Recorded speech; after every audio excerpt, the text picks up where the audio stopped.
today. Boone swinging away. On the move is Kessler, and she makes the catch on the warning track. And the streak comes to an end. 20 NCAA tournament wins in a row, and Florida ends it as they beat Oklahoma here in the national semifinals, and they force the if-necessary game. Popped up by Katashiro. The third baseman, Scott, sends Texas back to the championship series. An exciting Monday in the Women's College World Series in softball at Oklahoma City as the Texas Longhorns move on to the championship series with that win. It was a 1-0 win on Monday evening there in Oklahoma City. Texas is on to the National Championship Series. One Big 12 team is there. This is their last go as a Big 12 member, and another team with their last go as a Big 12 member headed to the SEC along with Texas is Oklahoma. And as you heard right before that, Oklahoma had their 20-game NCAA tournament win streak snapped in the first game of the semifinals there on Monday afternoon against Florida, as Florida gets that victory there 9-3. They got a 3-run homer in the fourth inning, to take a 7-1 lead over Oklahoma, and they went on to win 9-3. Again, the two teams will meet again this afternoon to decide who the final team will be in that Women's National Championship Series in college softball, as they will play at 1 o'clock this afternoon. As again, it is Florida and Oklahoma. In that matchup, Texas is already on to the championship series in women's softball. Number 1, Texas secured that first spot in the championship, as we mentioned, and scored their lone run in the top of the 7th inning to get the win. And as we mentioned, a big offensive day for Florida there yesterday. So the two teams, again, Florida and Oklahoma, at 1 o'clock this afternoon in Oklahoma City to determine who the second team is in the National Championship Series, Women's College World Series in softball. You can read much more about those games and that tournament at NCAA.com. We do welcome you into the Sports Ticket here on Katy Country 94. It's brought to you by Keeper Brothers Automotive in Beloit. And we have more thoughts coming up here as well. 8-man All-Star games are coming up this weekend. We'll chat about one of our area participants, and then throughout this week we'll have a chance to preview and tell you about all the area athletes that are competing at this year's 8-man All-Star games. We'll have 8 total that'll be playing on Saturday, 7 of those in the Division II games, so stay tuned. We'll talk about that here momentarily. Also, college baseball, we'll give you an update on all the teams that have made it to the Super Regionals. They're in the college baseball tournament, as that was all finished up and decided there on Monday. A couple Big 12 teams trying to get to the Super Regionals. We'll tell you how they fared. Also, an update on the French Open in tennis, and the Royals will be back on the field tonight. We'll preview that, Major League Baseball notes, and also some bad news in baseball if you're trying to keep the integrity of your sport alive. And we'll talk about that, another gambling controversy going about. And I want to expand because there's been a new quote, and out of pride, don't want to spend as much time on this as I did yesterday, but I do want to expand on the Caitlin Clark disrespect or whatever, just the narrative of what's going on right now in the WNBA, because there's a lot of people that are talking about it, and it has become kind of a national thing, and there's a reason for that. And I think everybody probably knows, but apparently some people don't get it, and I understand why some people don't want to get it. But we'll talk about that coming up later as well. I'm going to try not to spend as much time as I did yesterday because it's WNBA, and it's kind of crazy that it's getting this much pub. But again, there's a reason for it. We'll talk about all that here on the Sports Ticket on Katy Country 94. But first, let's tell you about the 8-man All-Star Games coming up this Saturday in Beloit at Trojan Field. And we'll have 8 area athletes that will be competing. Most of our immediate area athletes will be on that Division II East team, as Chance Jermark of St. John's Tipton, Doak Guttery and Nathan Goheen of Osborne, and Ian Christine of Lakeside will be playing for the Division II East. On the Division II West squad, Mason Baker of Thunder Ridge, as well as Brody Batchman of Lane Homewood from Sylvan Lucas. And in the Division I game on the West squad, Logan Meyer of Lincoln will be participating. Colby Hamill of Lincoln will be also the head coach for that Division I West team. So that's a look at area athletes that will be competing, and one area coach that will be leading their team here on Saturday in the 8-man All-Star Games. So pregame coverage for the Division I game at 9:30, kickoff at 10, and then following that, pregame at 1, kickoff at 1:30 for the second game of the day, the Division II All-Star Game, which again will be the game that most of our area competitors are participating in. We're looking forward to covering the 8-man All-Star games again coming up here on Saturday. One of the area participants is Chance Jermark. You can read about him at sunflowerstateradio.com. I've got that posted on my Facebook page and also on Twitter at Dusty40. You can follow me there, or X, whatever you want to call it. Chance Jermark of St. John's Tipton, following in his brother's footsteps. Cooper played last year for the Division II East squad. Here, the 39th annual 8-man All-Star game this weekend. Chance Jermark gets his chance, no pun intended, as he had a great career at St. John's Tipton, defensively especially. Started at linebacker since his sophomore year and had a team-high 158 tackles, 24 for loss, 5.5 sacks this past season. Finished his career with 350 tackles and 49 for loss. He also had a career-best 1,263 all-purpose yards and 13 total touchdowns as a senior last year for St. John's Tipton. When asked about the opportunity to play in this year's 8-man All-Star games, Jermark said he looks forward to carrying on the family tradition and playing on the same team as a lot of guys he's had to play against during his career. It's an honor, actually. It's just trying to just live up to a legacy, kind of. I think it's going to be fun. It's something different. Never done it before. Butting heads against some people, but I think it's going to be fun. It's going to be exciting. I think it's just going to be like one of the best games I've ever played. That was Chance Jermark from St. John's Tipton. Again, he'll be playing for the Division II East squad. Everybody shows up today as check-in is this afternoon, and then coming up later this afternoon, they'll take team pictures and all that stuff and have their first practices tonight, and then they'll practice twice a day on Wednesday and Thursday, and definitely a morning session on Friday. Sometimes they do the Friday practice in the afternoon. Sometimes they kind of just take it easy there, just depending on what kind of regiment the coach wants to run in those practices here in the 8-man All-Star games. Again, we'll have coverage coming up on Saturday. We're looking forward to another year, the 39th annual 8-man All-Star games in Beloit this weekend. That's really all that's going on locally. You can check out 8manallstars.com for all the latest there in what's happening with the 8-man All-Star games coming up here at some point. Once I get the full rosters with the program rosters, we'll post those at 8manallstars.com as well, so you can see who all is playing in the game. We'll have features throughout the week, and looking forward to, again, Saturday with the actual games from Trojan Field in Beloit. Pep Rally on Friday. You'll hear more about that as the week goes on as well, which will be downtown, Chautauqua Park there. Not downtown, it'll be in Chautauqua Park. Again, here with the 8-man All-Star Game Pep Rally in partnership with the Beloit Chamber there. So looking forward to that coming up on Friday, and then the games on Saturday, as we mentioned. All right, we told you about the softball Women's College World Series, as again it is Florida and Oklahoma playing at 1 o'clock to secure the final spot in the Softball National Championship Series, as number 1 Texas got that first spot with a 1-0 win, as we mentioned earlier. But we did have some baseball yesterday as well, as the final spots were secured for the Super Regionals, and again, K-State secured their spot on Sunday to go to the Super Regionals. They went 3-0 in Fayetteville at the Fayetteville Regional in the NCAA baseball tournament.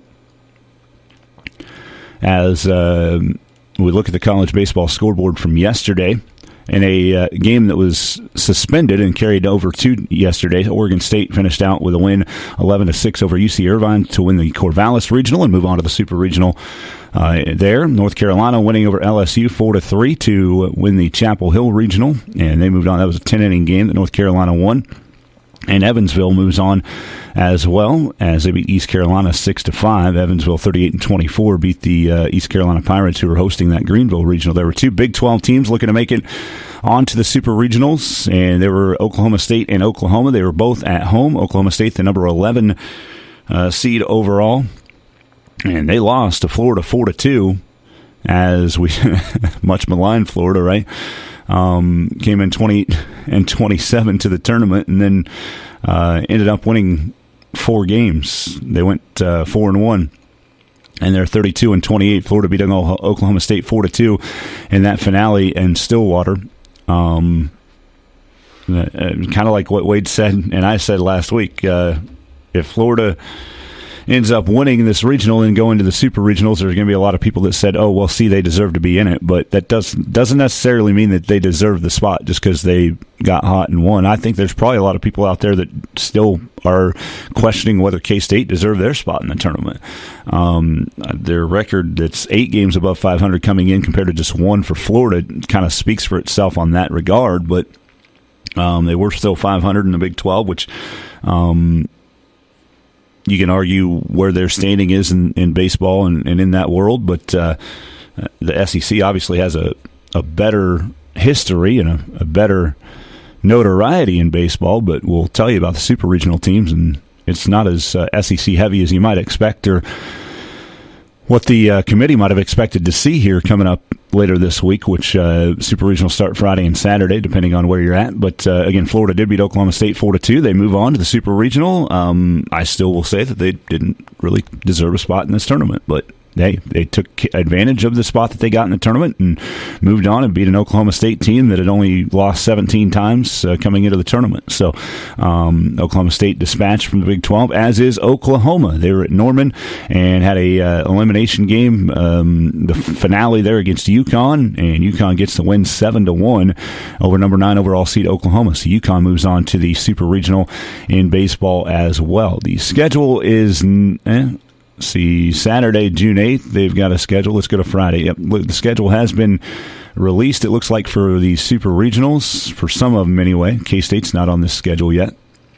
So it'll be either Friday or Saturday that K-State starts, but I'm just going to go ahead and pull up the NCAA bracket instead of the ESPN scoreboard. It's easier to read on ESPN and actually give me the scores that I want instead of the who won the games. But super regional hosts and game times have been revealed. And games beginning on Friday, June 7th. Can help when you're locked out with their easy app. Another reason I don't like going to the NCAA website is the videos that automatically pop up. Friday, June 7th, all times here, we'll go Central Times, as Tennessee is the number 1 overall seed at 53-11. They'll be hosting Evansville in a super regional. That'll start Friday at 2 o'clock. They've got... Oh, yeah. So then the next... It's confusing how the NCAA does what they do here on their website. So first game will be at 3 p.m. Friday, and then the second game 11 a.m. on Saturday, and then the third, if necessary, will be at 6 p.m. on Saturday. But it says 3 p.m., 11 a.m., and 6 p.m., and it says Friday, June 7th. If you play at 3 p.m., I don't think you can play the second game before the first game at 11 a.m., so you probably should put the dates on all that. But I digress. This is really confusing because K-State says 7 p.m., 3 p.m., and 3 p.m. Does that mean Friday, Saturday, Sunday? I would expect it does. Maybe, yeah, okay.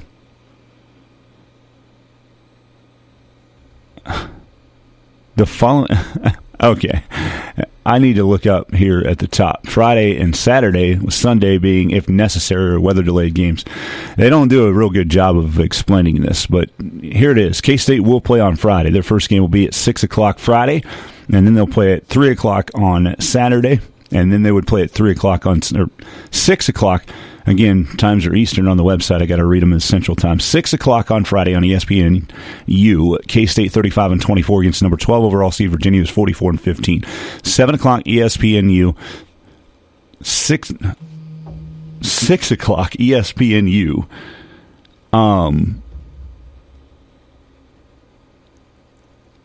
2 o'clock ESPNU for Game 2 on Saturday.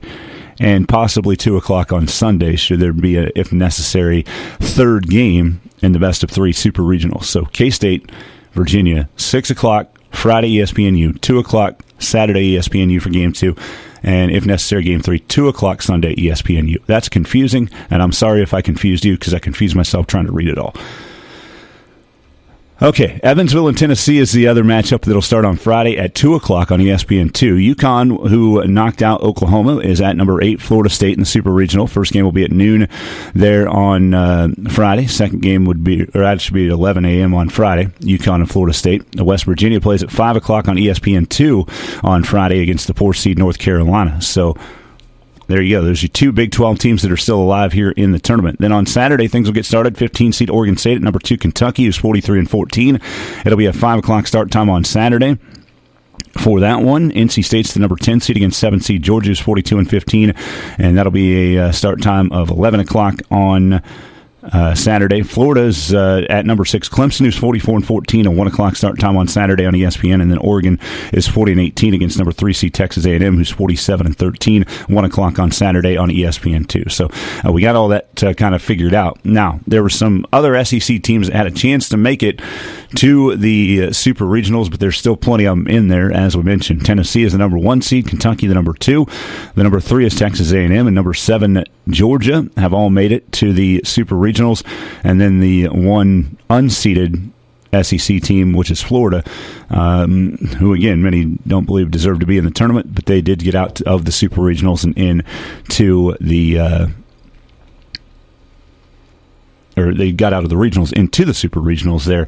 Florida did, and they'll take on Clemson. So go to NCAA.com. You can find all that information. Hopefully you can read it better than I did, and it'll make more sense to you than what I did passing all this info along. But K-State is in the Super Regional, and we do know now that they will play on Friday, 6 o'clock, ESPNU, K-State 35-24 at number 12 seed Virginia, who is 44-15. So that's a look at what's going on as far as the NCAA baseball tournament is concerned. One other baseball note before we move on. Actually, I'm going to hold that baseball note because I want to talk about Major League Baseball with another scandal that came up just kind of all together. So we will do that. When we come back, a quick chat about women's hoops.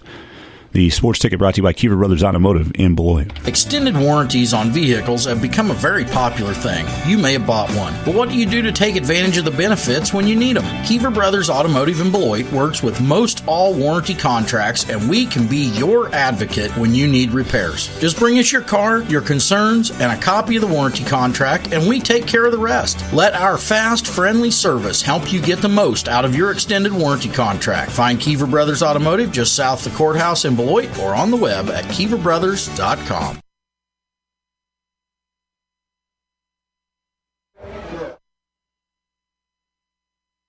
All right, Dusty Donis back with you here on Katy Country 94 on the Sports Ticket, brought to you by Kiever Brothers Automotive. When I have another thing up there playing audio, I can't play the right cut that I wanted to play coming out of that break, but we're going to chat a little about women's basketball. We did a little bit of this, or quite a bit more than I wanted to yesterday on the Wnba and the situation as it sits and stands right now. We've got a severe thunderstorm warning issued for Smith County that just came over my phone. I got distracted there a little bit. I'll check on that here in a bit. But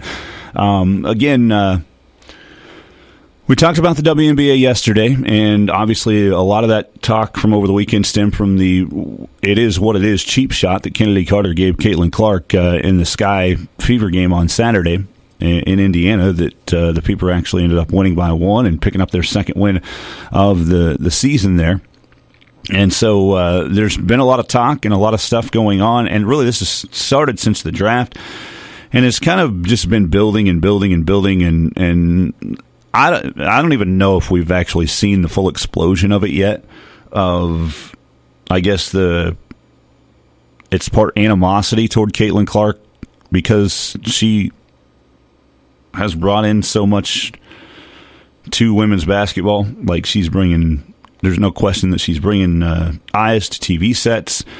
She's getting endorsement deals, and there's a reason for that. And she is getting a lot of coverage. And listen, this happens in sports.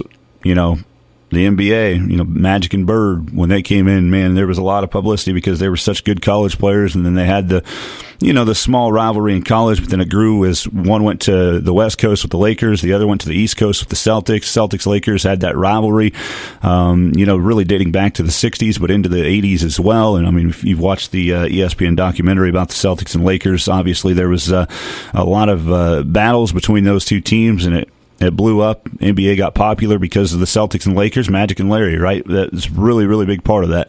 And then the Bulls got popular. Why nobody cared about the Chicago Bulls until Michael Jordan came to the Chicago Bulls and became what he was, and what many argue is the best basketball player of all time. But what did that do?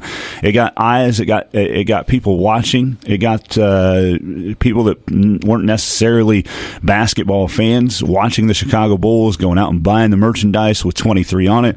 And then, obviously, if you've seen the movie Air, where they had the shoe made and brought all the popularity to Michael Jordan and the Air Jordan shoe and all that. And then it just continues to go and go and go, and it blows up into something very, very big, something huge. And that's what Michael Jordan was, right? And he blew up into a brand that was even bigger than himself, right, as far as what the revenue was compared to what he was going to make on contracts playing basketball in the NBA. And, that Jumpman logo, you see it everywhere. It's something that happens, and people gravitate towards it. Kind of throws a wrench into the theory of some people talking about this Caitlin Clark thing being race-related, in my opinion. I'm not going to talk about that and really touch upon that very much, but it does throw a bit of a wrench into that thinking. Tom Brady with the NFL. Patrick Mahomes is the face of the NFL right now, and people are gravitating towards the Chiefs. Whether you like them, whether you love them, whether you hate them, no matter what, the Chiefs are the center of attention in the NFL, and that is because of basically Patrick Mahomes, really. I mean, when you look at it, there's always that one figurehead that's going to be the reason why a team is as popular as it is. And that, a lot of that in the NFL also comes with winning, right? And that's what you can say about the Patriots with Tom Brady and the fans that they garnered, and all the fans that have come to the Chiefs on a bandwagon, or the fans that have always been here.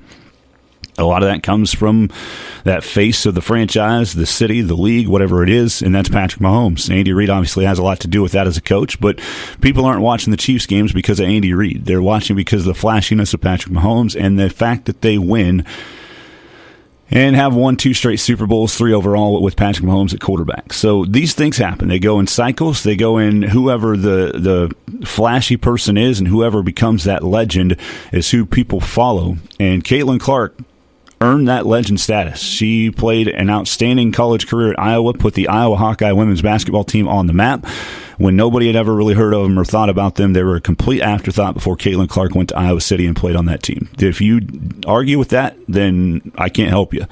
We're gonna give you some more numbers too, and one of the biggest, rivals, things, and the villain. You have to have a villain, right? And I think that a lot of people would say in college, the villain to Caitlin Clark was Angel Reese. As LSU beat them in the national championship a couple of years, well, not this past year, but the season before. And then the two teams met again in the regional final this year, and Iowa was able to get the win, and then they moved on all the way to the national championship before losing to South Carolina in the title game.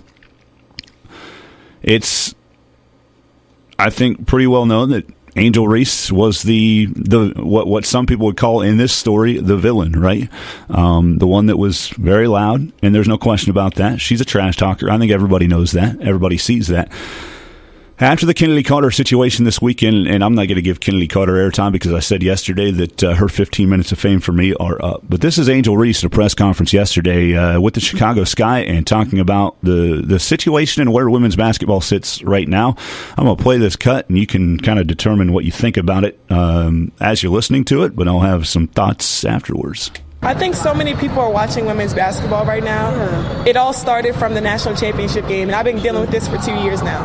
And understanding, negative things have probably been said about me, but honestly, I'll take that because look where women's basketball is. People are talking about women's basketball, but you never would think that we'd be talking about women's basketball. People are pulling up to games. We got celebrities coming to games, sold out arenas, just because of one single game. And just looking at that, I'll take that role. I'll take the bad guy role, and I'll continue to take that on and be that for my teammates. And if I want to be that, and I know I'll go down in history, I'll look back in 20 years and be like, yeah, the reason why we watching women's basketball is not just because of one person. It's because of me, too, and I want y'all to realize that. It's not just because of one person. A lot of us have done so much for this game, and Kennedy has been here before, obviously, but there are so many great players in this league that have deserved this for a really, really long time, and luckily, it's coming now. So that's Angel Reese. Wants to say that people are watching women's basketball because of her as well. And what's your typical villain going to do? They're going to be upset if they're not getting the credit for what's actually going on. And let me tell you this. She says it started back in the national championship. Yeah, for you, it started in the national championship, but people were watching Caitlin Clark well before you played Caitlin Clark in the national championship. She was coming on and becoming a popular person and a popular player in the NCAA Division I ranks and did a lot of great things and got her team to the national championship. An Iowa team, like I said, that was not expected to do much of anything. LSU is a team coached by Kim Mulkey, who's won national championships in the past. They're not a team that is just like, oh, nobody knows about LSU. In the women's basketball circuit, people knew who LSU was. There was no question. But before Caitlin Clark, as I said, nobody knew who Iowa was. Iowa's on this run. What's going on? We're going to watch this team. Oh, Caitlin Clark. Oh, wow. She scores a lot of points. She's flashy to watch. She dishes the ball. She assists. She scores. She gets steals, plays some defense. She does have a lot of turnovers and some questionable shots, even in the college game, which if you were watching that and didn't just grab on to Iowa this past season, you would have known how she plays the game. But that started building up with Caitlin Clark. I'm sorry, Angel Reese, it didn't start with you in the national championship game. It started with Caitlin Clark before she played you in the national championship game. You then were your perfect trash-talking self. And again, it's her prerogative. It's Angel Reese's prerogative. You know, a lot of people didn't like the way she went about things. I'm not going to say I exactly was a huge fan of the way she went about things, you know, pointing to her finger and taunting Caitlin Clark after she had won a championship. When you didn't see Caitlin Clark do that to Angel Reese when they beat him in the regional final this year. But, you know, there are different ways to go about things, and some people use trash talking as motivation. Some people use cheap shots on after jump shots as motivation as well, using the B word. Now, Pat McAfee yesterday used the B word in a description of Caitlin Clark. He was not calling her that, by the way. It was kind of his perception of what the league is probably saying about her right now. He was off base with the comment, but most of what he was talking about during that, it was about an 11-minute segment on his show yesterday, and he brought up some pretty good points, and it's kind of piggybacking on what I was saying yesterday with the WNBA. Caitlin Clark wants to sit here and say, or excuse me, Angel Reese wants to sit here and say that people are watching the WNBA because of me too. Well, the most watched WNBA games in 2024. May 14th, Indiana Fever at Connecticut Sun. 2.12 million were watching that game. Surely they were watching to see the Connecticut Sun play their first game of the season, right? Surely that's why they were watching. Well, I don't know, but I think they were watching because Caitlin Clark was playing her first game of her WNBA career officially. She had played in a preseason game, but this was the real deal. This was the start. 2 days later, the Indiana Fever were at the New York Liberty on ABC, and a 1.71 million audience saw that game. Surely they were watching because it's the big city in New York, right? Well, I don't know, but Indiana Fever are both part of that game, and part of that now record that's been set of 2.12 million, which is the top, and then 1.71 million. The third largest audience was then 2 days after that, May 18th. 1.56 million of the Connecticut Sun at Indiana Fever. And then directly after that game, people are watching, they're staying intrigued, and they see Cameron Brink is playing, who was a top pick in the draft, right after Caitlin Clark, for the Los Angeles Sparks, and they're playing the two-time defending WNBA champion Las Vegas Aces. Maybe we should stick around on ABC and watch this one. And that was 1.34 million people that watched. That's the outlier of the top 5 watched WNBA games in 2024. You want to know what 5 is? The Indiana Fever and Los Angeles Sparks on Ion Television, who not everybody gets at all. 724,000 was the audience that viewed the Indiana Fever at Los Angeles Sparks on Ion. Those are the 5 top-rated games. The ratings I don't know if are out with the Fever and Chicago Sky game from this weekend.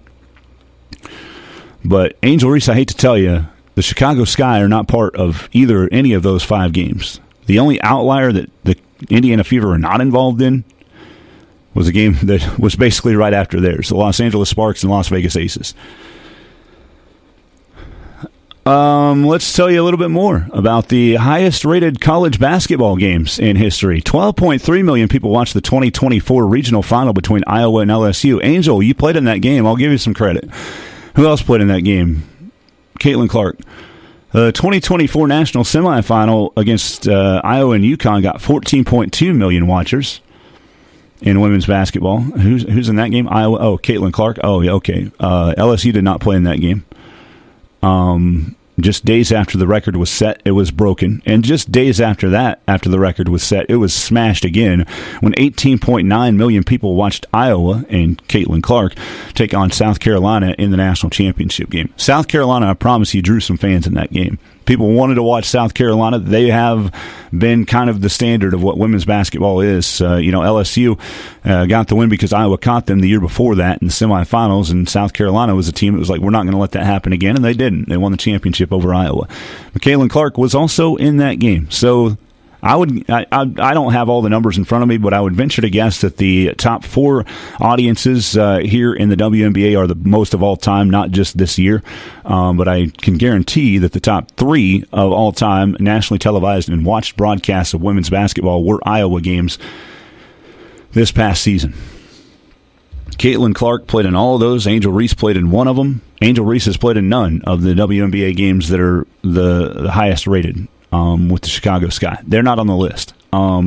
Listen, you guys can, like, the media, and this is what Pat McAfee was talking about yesterday, and I kind of talked about it as well. And I've talked about it a couple times on this show. Everybody, not everybody, but there's one person in the media that's just, I'm so exhausted by all this talk. Well, it's not being helped by the media trying to portray that this entire rookie class is what's driving the numbers and driving the popularity in the WNBA.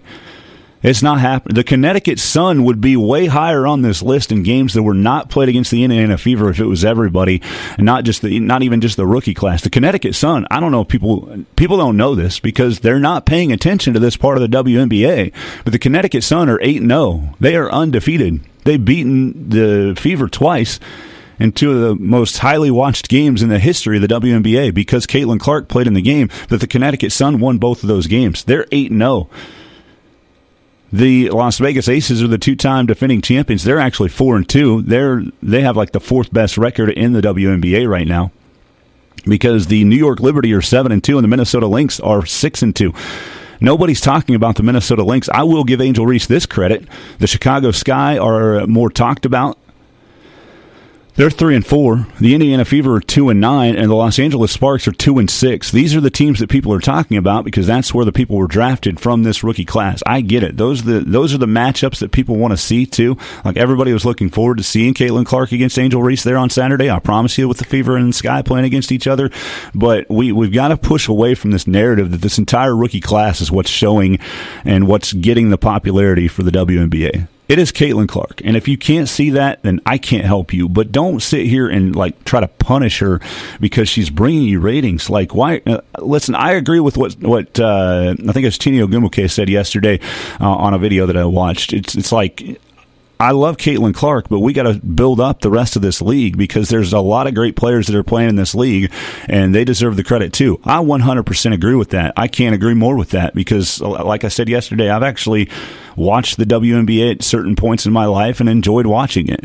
But that's not the same narrative for the rest of the country. That's not the same narrative that you see before. Nobody was watching the Patriots before Tom Brady started a dynasty there. Nobody was caring about the Chiefs nationally until Patrick Mahomes came in and started a dynasty with the Chiefs. Nobody cared about the Chicago Bulls until the popularity came with Michael Jordan and a dynasty was started. Now, to be fair, Caitlin Clark's not started a dynasty, but she's done things that are different from really a lot of other people in the game and the way that she did it. And again, was the all-time leading scorer in NCAA Division I basketball, recognized by the Division I, not only on the women's side, but also on the men's side. She passed Pistol Pete Maravich's record for most points.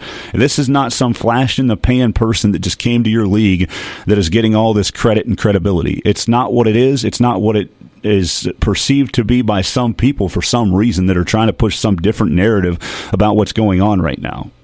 The numbers are there. People are watching the WNBA and women's basketball because of Caitlin Clark. All the numbers point to it and show it. Is it right? I don't think so, probably. I think that, again, there are a lot of players. I talked about Asia Wilson yesterday, Kelsey Plum. Camila Cardoso made her debut the other day for the Sky. Angel Reese, I'll put her in that. Cameron Brink, I'll put them all in it. A lot of these women deserve to be watched and deserve to be looked at. The Connecticut Sun, for crying out loud, are 8-0. Like I said, they deserve to be watched and they deserve to have a focal point on them in the WNBA. But right, wrong, or otherwise, that's not why people are watching. And when the machine starts working, the reason that people watch are because the machine is working, and we're going to ride that machine until it stops, until the spokes go away, or until the spokes fall out, whatever it is, until the gears grind all the way and it's not working anymore. We're going to ride it until we can't anymore. Ride it until the wheels fall off. Isn't that the term, right? The old saying. And that's what the WNBA is going to do. That's what the media is going to do, even though they're going to try to push down Caitlin Clark and say that she's not the only reason. Deep in your mind, you know that she is the reason. Now, the WNBA needs to build off of this and take advantage of it. And I think there is a narrative out there that people are being physical and things like that. And there's a narrative about the officials that I'm not going to get into. But as it sits right now, this is the way it is in the WNBA. And you can either get on this ride and accept it and try to gain from it, or you can just ignore it and push it all into the ground, and then people are going to be like, who cares about the WNBA anymore? They don't even care about their star and their meal ticket. That's the way it is. I don't like it. I don't think anybody likes it. Angel Reese obviously doesn't like it. I don't think Camila Cardoso likes it. Teresa Weatherspoon, the coach of the Chicago Sky, probably doesn't like it. The Connecticut Sun probably don't like it. The Las Vegas Aces, Asia Wilson, Kelsey Plum, all those people that I mentioned, they probably don't like it because they are the face of this league before Caitlin Clark became the face of the league. But you can't argue the numbers. The TV sets are being watched. The games are being watched in the college level and in the WNBA level, and it is because of Caitlin Clark, not Angel Reese. Sorry, Angel. I don't wish you any ill will. Hope you have a great career, but it did not start just with the national championship last year with Caitlin Clark. People were watching her before that, and it blew up because of Caitlin Clark, not because of Angel Reese. So there's my WNBA talk for today. It's just it's aggravating when it's like somebody's trying to push some narrative about this thing that's just simply not true. And again, I don't always like the narratives that are the truth and the reasons that people are watching things in sports, but sometimes it just comes down to the facts, and that's what it is. All right, it comes down to the facts also that Wade really probably was more ahead of this than I was, but it's not a surprise, and I completely agreed with where he was coming from, and so we shift our attention now to Major League Baseball and another scandal. But before we talk about the scandal, we do want to let you know the Royals are back in action tonight. After having Monday off, they'll start a 3-game series with the AL Central leading Guardians in Cleveland. The Royals 36-25, Guardians 39-20. In the pitching matchup tonight, Royals ace Seth Lugo, he's back on the mound, 9-1 of the 1.72 ERA, one of the favorites right now to win the Cy Young in the American League, taking on Cleveland's Tristan McKenzie, who's 2-3 with a 3.77 ERA. First pitch at 5:40 at Progressive Field here today. So, again, the Royals back in action. We talked about this yesterday, a very tough stretch coming up for the Royals in which they're playing teams with all winning records and many of them well above 500 here for the Royals. So it's going to be interesting to track this and see if the Royals can continue to get wins. Like I said, they had a stretch where they've lost 6 of 8 against teams maybe they should have picked a few more wins up against because of this schedule that's coming up. But again, you just gotta move forward, roll with the punches. Again, the 3-game series at Cleveland, and then they'll have 3 at home against Seattle, 4 at home against New York, so 7-game homestand there. And then they'll go on the road for 3 at Los Angeles and 3 more at Oakland, and then they'll have 3 at Texas, 3 at home against Miami, and then they'll have 4 at home against Cleveland to end June. This is a very, very tough month that the Royals are embarking upon here in June. So we'll see how they come out of it. Again, it starts tonight with the the Cleveland. I was looking at the top of the schedule there when I hit the back button, but starts with the Cleveland Guardians here tonight on the road, 5:40 first pitch from Progressive Field. All right, moving on though, in baseball, we have another scandal, and we do have the latest news on this scandal. Major League Baseball has permanently banned Tucupita Marcano after determining that the infielder placed hundreds of bets on baseball, including wagers on games involving the Pittsburgh Pirates when he was with the team last season. MLB announced Marcano's lifetime ban Tuesday, saying that an investigation showed he violated Rule 21D2 of the league's betting rules and policies. Marcano appears to be the first active major leaguer banned under the sports gambling provision since New York Giants outfielder Jimmy O'Connell in 1924. It's been 100 years, folks, since a player has been banned for gambling. A player. Pete Rose, baseball's active career hits leader, famously agreed to a lifetime ban in 1989 after an investigation concluded he bet on the Cincinnati Reds games while managing the team. Commissioner Rob Manfred said in a statement, the strict enforcement of Major League Baseball's rules and policies governing gambling conduct is a critical component of upholding our most important priority, protecting the integrity of our games for the fans. The long-standing prohibition against betting on Major League Baseball games by those in the sport has been a bedrock principle for over a century. We have been clear that the privilege of playing baseball comes with the responsibility to refrain from engaging in certain types of behavior that are legal for other people. Marcano is a member of the San Diego Padres currently. He was found to have placed 387 baseball bets, including 231 MLB-related wagers between October 16, 2022 and November 1st of 2023, totaling over $150,000. MLB says 25 of those bets included wagers on Pirates games while he was on the team's Major League roster. However, he did not appear in any of those games because he was on the injured list following a season-ending knee injury. He was receiving medical treatment at PNC Park during that time. Marcano bet almost exclusively on the outcomes of games and lost all of his parlay bets involving the Pirates, winning just 4.3% of his MLB-related bets, according to the league. Rule 21, posted in every clubhouse, states betting on any baseball game in which a player, umpire, league official, or team employee has no duty to perform results is a 1-year suspension. Betting on a game in which the person has a duty to perform results is a lifetime ban. One other big leaguer, Oakland Athletics pitcher Michael Kelly, was declared ineligible for 1 year on Tuesday for betting on baseball while he was in the minor leagues. Additionally, minor leaguers Jay Groom of San Diego and Jose Rodriguez of Philadelphia were banned for 1 year for betting on Major League games. MLB said it was tipped off about the betting activity by a legal sports betting operator. None of the players punished played in any games on which they wagered, and all players denied to MLB that they had inside information relevant to their bets or the games they bet on.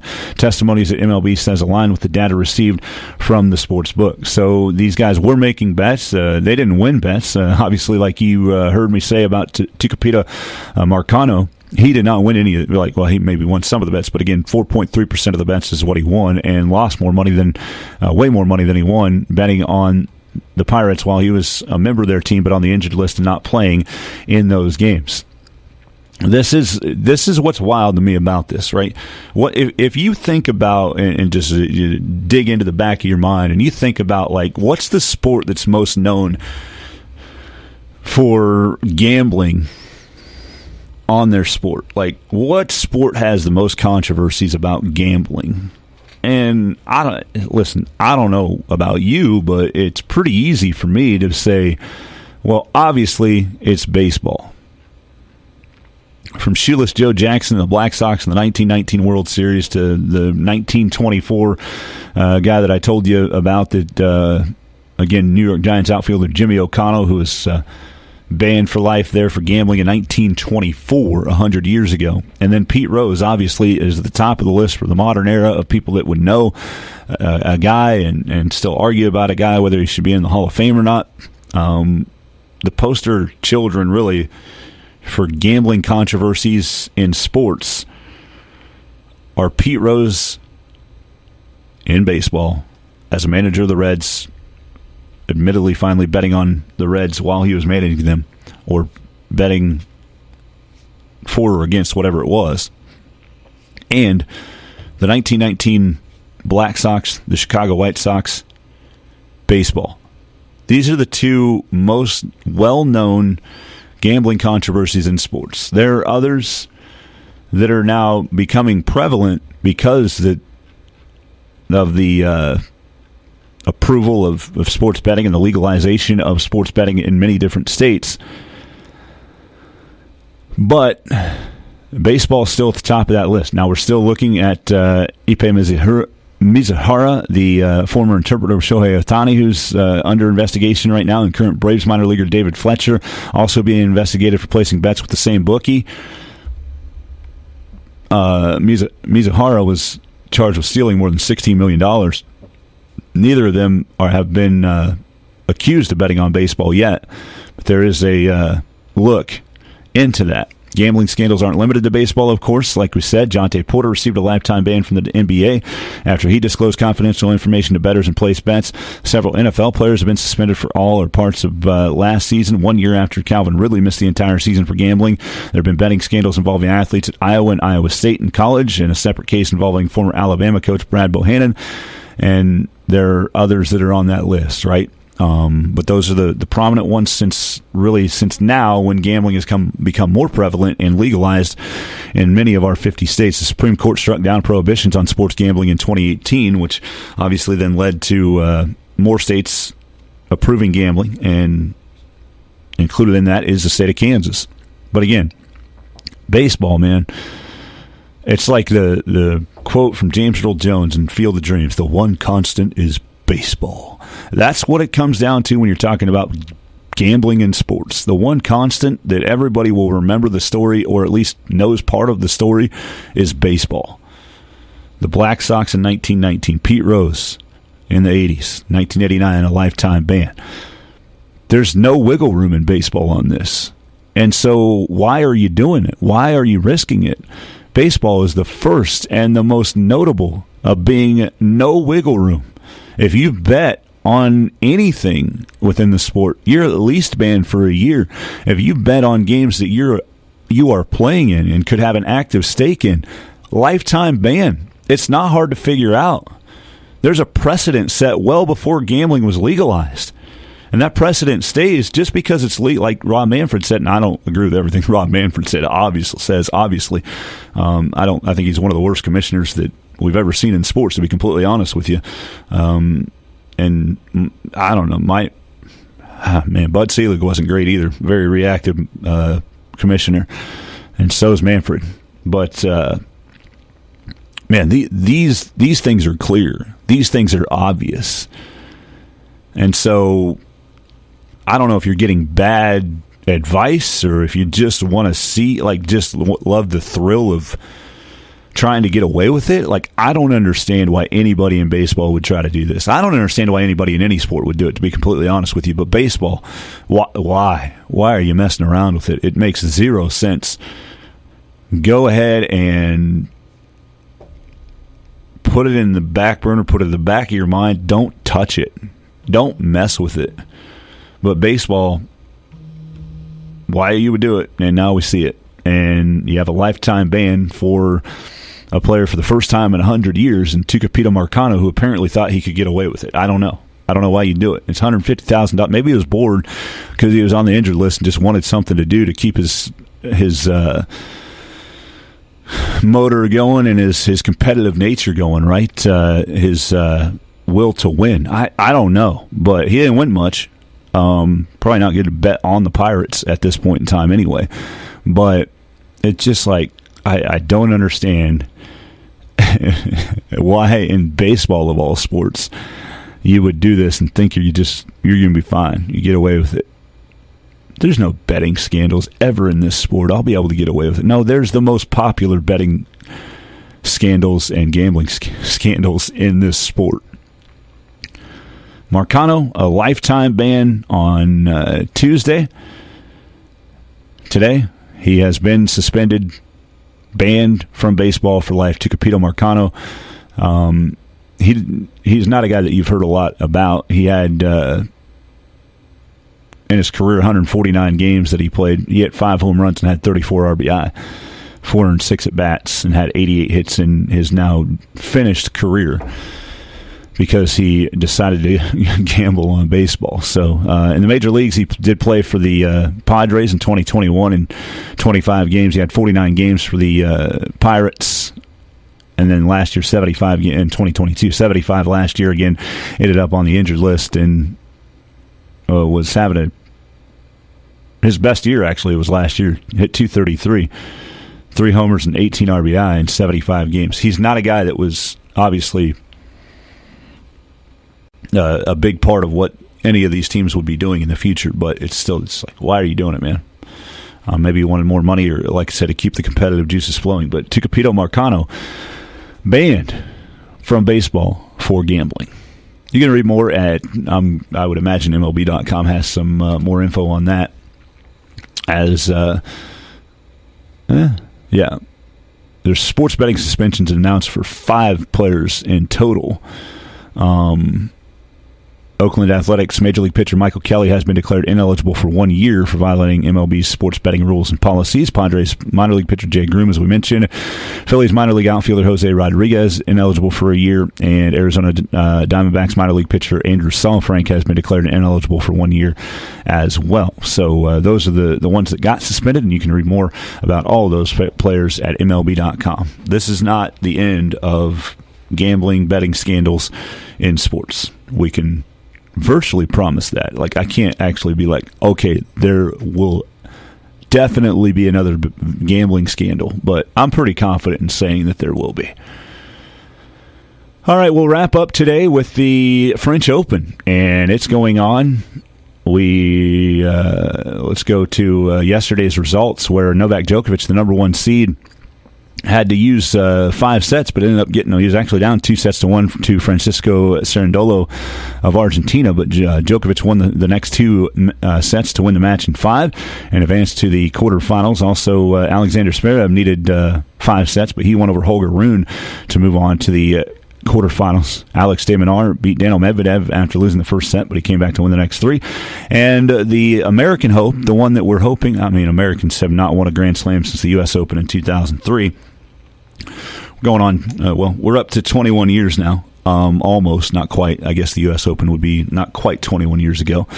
But Taylor Fritz, the 12 seed, was eliminated in 4 sets by 7 seed Casper Ruud. So Taylor Fritz was the hope for the Americans there, and it did not happen. Women's singles matches from yesterday: Aryna Sabalenka, the 2 seed, Elena Rybakina, the 4 seed, both moving on. And actually, we've had some women's singles matches today, where Iga Swiatek winning in straight sets 6-0, 6-2 over Marketa Vondrousova in the French Open, and Coco Gauff winning a 3-set match against Ons Jabeur. Coco, the American, lost the first set, but won 6-2, 6-3 to move on to the semifinals. Then on the men's side, Jannik Sinner's playing Grigor Dimitrov right now. Carlos Alcaraz against Stefanos Tsitsipas in the other quarterfinal here later today. So that's an update on the French Open. RolandGarros.com for all the scores from French Open in tennis.